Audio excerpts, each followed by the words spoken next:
ఇది జరుగుతూ ఉంది.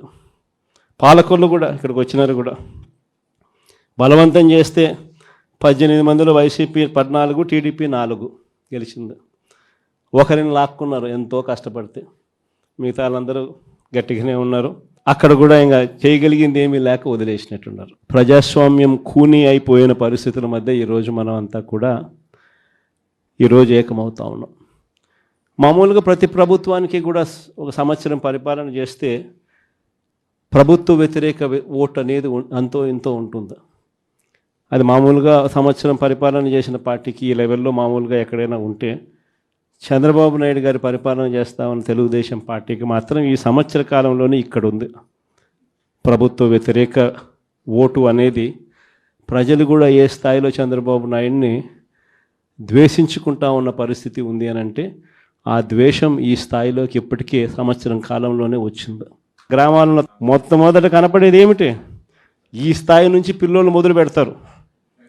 ఈ స్థాయి నుంచి పిల్లోళ్ళు మొదలు పెడతారు. చంద్రబాబు నాయుడుని ప్రశ్నించడం, చంద్రబాబు నాయుడు గారి కార్యకర్తలను ప్రశ్నించడం, చంద్రబాబు గారి నాయకులను ప్రశ్నించడం, ఈ స్థాయి నుంచి చిన్నపిల్లలు సైతం మొదలు పెడతారు. నా 15,000 సంగతి ఏమిటి అని ఈ స్థాయి నుంచి పిల్లోళ్ళు మొదలు పెడతారు. ఎన్నికలప్పుడు ఏమని చెప్పాడు? ఇంటింటికి పోయాడు, ఇంటింటికి కరపత్రాలు పంచినారు, ఇంటింటికి బాండ్లు అన్నాడు, ఇంటింటికి పోయి ఏం చెప్పినాడు? ఇంట్లో చిన్నపిల్లలు, మీ ఇదే పాలకొల్లు నుంచి వచ్చిన కార్పొరేటర్లకు అయితే ఇంకా బాగా చక్కగా తెలుసు. ఆ మంత్రి రామానాయుడు అనే ఆ మంత్రి ఆయన మాట్లాడిన మాటలు వైరల్ అవుతూ ఉంటాయి. ఇప్పుడు ఈ రోజుకి కూడా సోషల్ మీడియాలో ఆయన మాట్లాడిన వీడియో టేపు. ఆయన ఏమన్నాడు? ఇంటింటికి ఆయన పోతాడు, ఆయనతో పాటు కార్యకర్తలు అందరినీ పంపించాడు. అక్కడ పోయినేమంటాడు? చిన్నపిల్లలు కనపడితే నీకు 15,000, నీకు 15,000, నీకు 15,000. అదే ఇంట్లో నుంచి వాళ్ళ అమ్మ బయటకు వచ్చింది, పిల్లల అమ్మ, వాళ్ళ చిన్నమ్మ. వీళ్ళు బయటకు వస్తే వాళ్ళని చూడగానే, వాళ్ళని చూసిన వెంటనే నీకు 18,000, నీకు 18,000, నీకు 18,000 అంటాడు. సంతోషమా అని అంటాడు. మళ్ళా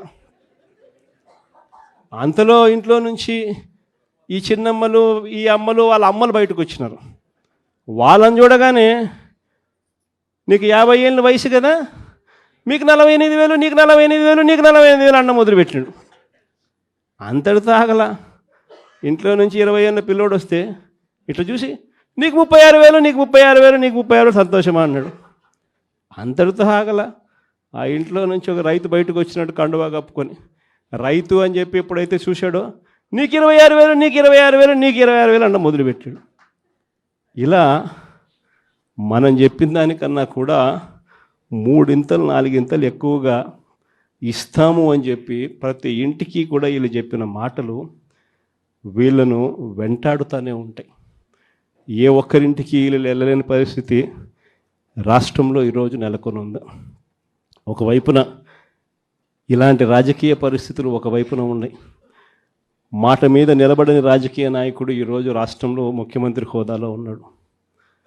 మాట ఇస్తే ఆ మాట తప్పడం కోసమే, ఆ మాట అంటే వెన్నుపోటు పొడవడమే అని చెప్పి డెఫినేషన్ ఇస్తూ రాజకీయాలు చేస్తూ ఉన్న వ్యక్తి ఈరోజు ముఖ్యమంత్రి స్థానంలో కూర్చొని ఉన్నాడు. మరోవైపు రాష్ట్రంలో ఏది కూడా పట్టించుకునే పరిస్థితి లేదు. ఈరోజు స్కూళ్ళన్నీ కూడా నిర్వీర్యమైపోయిన పరిస్థితి కనిపిస్తుంది. ఇంగ్లీష్ మీడియం బడులు గాలికి ఎగిరిపోయిన పరిస్థితులు. గోరుముద్ద అన్న పథకం ఈరోజు కనీసం తినడానికి ఇబ్బందికర పరిస్థితుల్లో పిల్లలు ఉన్న పరిస్థితులు ఈరోజు ఆ పథకం వెళ్ళిపోయిన పరిస్థితి. నాడు నేడు పనులు ఆగిపోయిన పరిస్థితులు. పిల్లల చేతుల్లో ట్యాబులు పెట్టి 8వ తరగతికి వచ్చేసరికి చిక్కటి చిరునవ్వుతో పిల్లలు కనిపించే పరిస్థితి ఈరోజు తెరమరుగైపోయింది. అమ్మఒడి అనే పథకంతో పిల్లలను ప్రోత్సహిస్తూ బడులకు పంపించే తల్లులకి ఈరోజు కనీసం పలకరించే పరిస్థితి కూడా లేని పరిస్థితిలో బడులు తయారయ్యాయి. మరోవైపున పేదవాడి వైద్యం గురించి కనీసం ఆలోచన చేసే పరిస్థితిలో కూడా ఈ ప్రభుత్వం లేదు.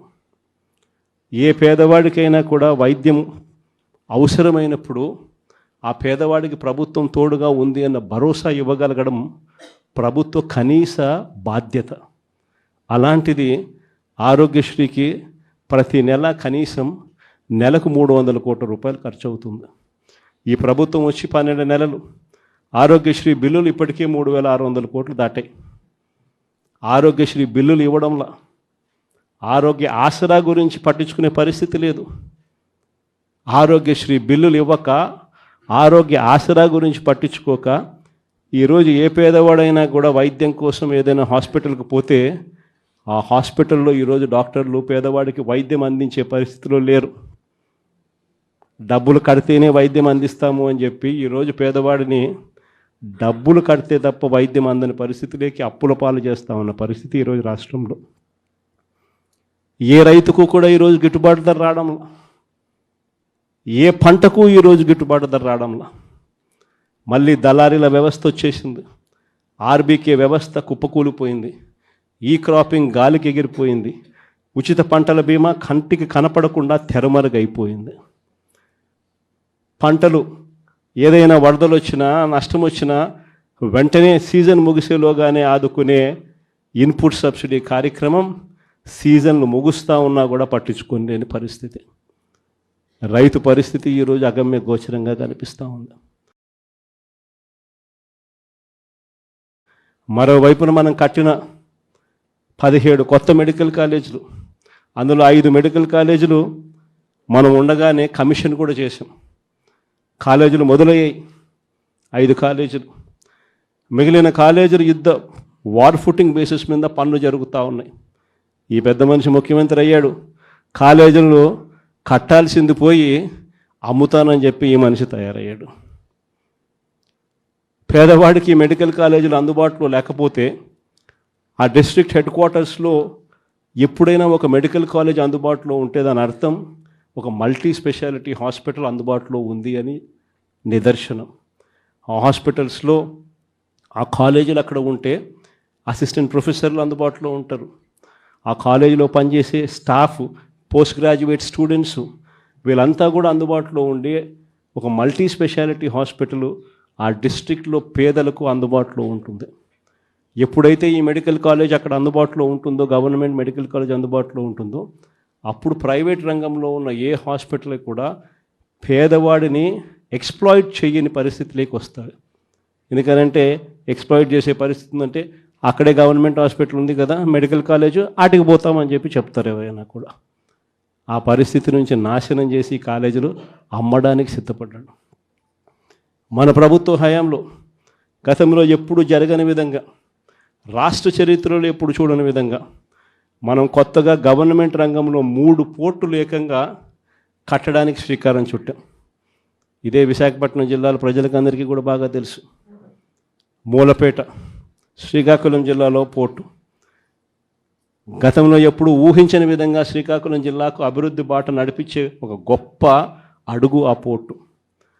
ఆ పోర్టులో అడుగులు వేసింది ఎప్పుడు అనంటే మన ప్రభుత్వం వచ్చిన తర్వాతనే. అక్కడే మనం భూములు కొనుగోలు దగ్గర నుంచి, పర్మిషన్ తేవడం దగ్గర నుంచి, చివరికి ఆ పోర్టు ఇబ్బంది పడకోకుండా ఫైనాన్షియల్ క్లోజర్ కూడా మనమే పూర్తిగా కంప్లీట్ చేసి ఏకంగా మనం 30% పనులు కూడా పూర్తి చేసే కార్యక్రమం మనం చేస్తే, చంద్రబాబు నాయుడు గారు ఇప్పుడు ఆ 3 పోర్ట్లను, గవర్నమెంట్ రంగంలో ఉన్న 3 పోర్ట్లను కమిషన్ల కోసం అమ్మడానికి ఈ పెద్ద మనిషి శ్రీకారం చుట్టాడు.